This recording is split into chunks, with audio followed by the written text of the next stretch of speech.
Nah, bagi Anda penggemar barang antik, kami akan ajak Anda ke Kerobokan di Kuta, Bali untuk berburu koleksi.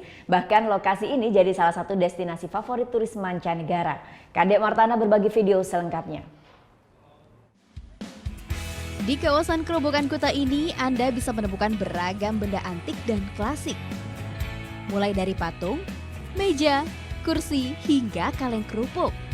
Bahkan ada pula mesin tik hingga lampu kuno. Tak heran bila kawasan ini jadi destinasi favorit turis mancanegara untuk mencari buah tangan. It's really nice place.